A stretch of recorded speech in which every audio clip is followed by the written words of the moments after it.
Ayan boss, Chevrolet.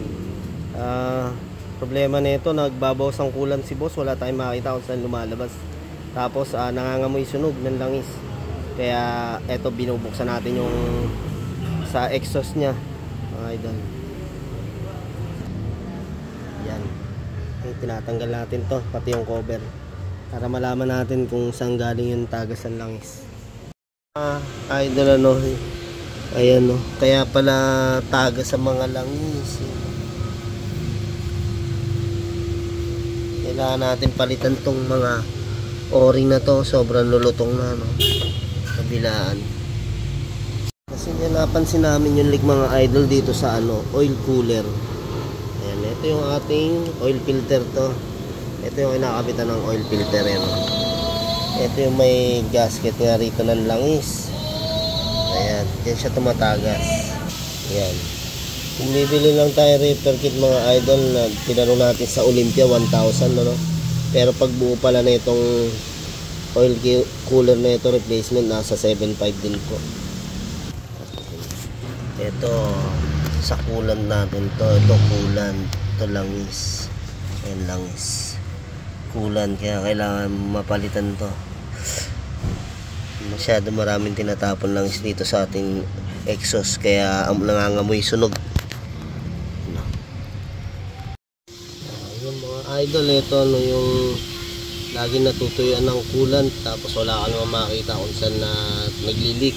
Pero may na-discover tayo na ito nga yung nakita natin kung saan pwedeng lumalabas. So, yan. Kasi chinek natin, ang lakas magbawas, laging ubos ang coolant ni boss. Kaya nung tinignan natin dito sa mga hose, okay naman, pero yung ilalim niya,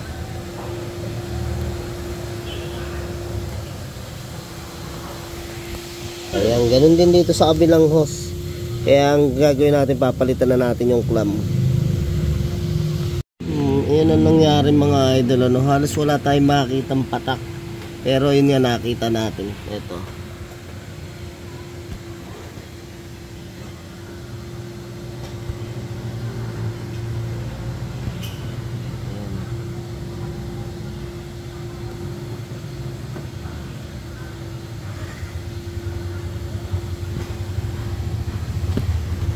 ayun, dun naglilik yung mga idol, ano. Hindi lang siya tumutulo kasi natutuyo na rin siya. Kaya pag may hindi kayo makita, tingnan nyo ilalim ng clamp na hose.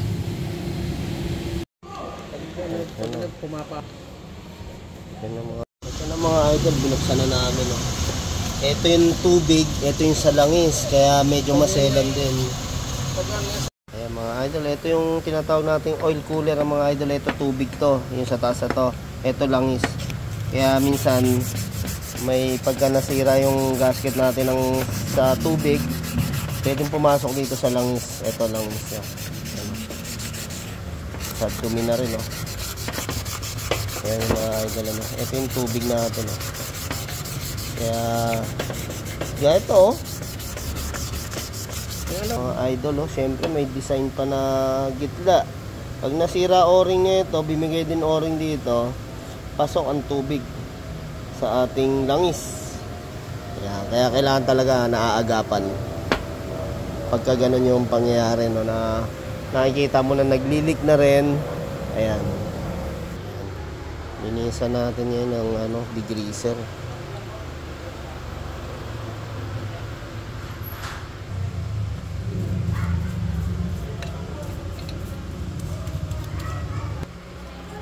Okay, linis para maganda yung lapat ng ating mga gasket tsaka o-ring.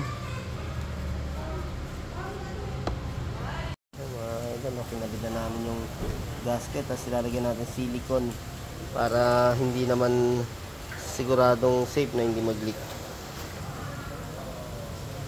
Okay. Marka yan dun, eh.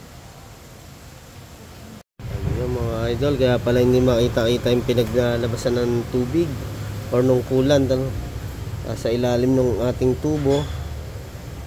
Pumapatak din dun sa may tubo na mabilis matuyo. Yung sa ibabaw makikita natin okay, pero yung ilalim kinakalawang na. Yung mga idol, nilinisan na nga rin natin, kasi halos puro langis dito, amoy tunog pagka mainit na yung ating exhaust o kaya yung ating makina.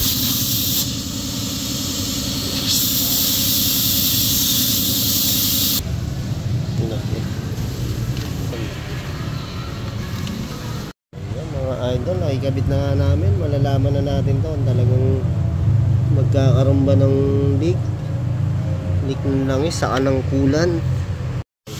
Yung mga idol, pag wala nga kaya yung makita ng leak, ano, tanggalin nyo yung pinaka clamp. Ayan, tulad yan, no. Yung tinanggal natin, ang daming dito, maano natin yung basa, lumalagos na sa sobrang init. Hindi na siya tumutulo sa baba, natutuyo na siya rito. Ayan.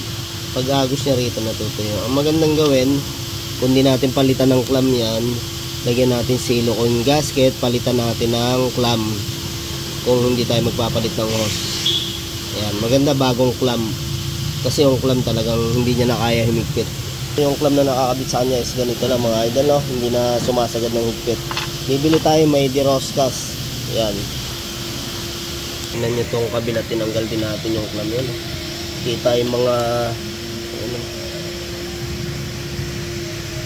nagbabasa na. Ay! Tapos ito, para may butas. Ayan mga idol, ano, pinalitan na natin ang clamp. Ayan, tsaka yung kabila, oh. Tapos syempre lagyan nyo ng beta gray, kasi yung hose ni boss is medyo mataba-taba na siya. Tapos ito, pag ganito yung original yung clamp, palitan nyo na rin, kasi hindi na humihigpit ng, kung gusto mo pang higpitan. Kung medyo namaga ng konti yung goma, kailangan mo higpitan, ito hindi na kaya. Nakapix lang to sa higpit niya. Yan yung hindi makitang leak ng coolant ni idol, kaya laging nababawasan yung ating reserva. Yan, laging nagbabawas, no? Linggo-linggo halos 1 litro na uubos. Ito yung mga gantong clamp na to mga idol, ano, 70 to 80 yung mabibili, tsaka 100. Huwag po kayo bibili ng mga tiga 30 lang, 30 pesos, mahihinang klase yan. Ito, dahil wala na mas malaki, ito 50, medyo matibay-tibay rin naman. Yun pala nangyayari mga idol, no? Kaya wala makitang patak sa baba, umaagos ang dahan-dahan dito, natutuyo, bumabagsak dito. Hanggang mainit din to, natutuyo din. Ayan mga idol, naikabitan natin yung ano, itong oil cooler. Naikabit na natin. Siyempre, kinabit na rin natin exhaust, higpitan na lang natin to mamaya. Ayan mga idol, oh. Dahil nga naikabit na natin lahat, nililinisan lang natin to para makita pa natin kung may maglilikan, no? Ni-spray natin ng degreaser.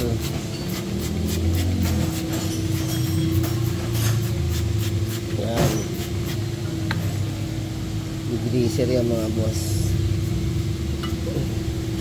Matanggal yung langis, masyadong umaamoy.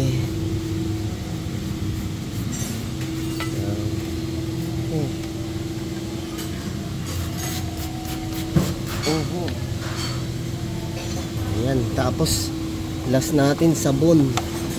Yan, no? Oh. Ha? Oh. Linaw. Yung mga idol, malinis na, oh. Yan, okay na mga idol, wala nang leak sa oil cooler.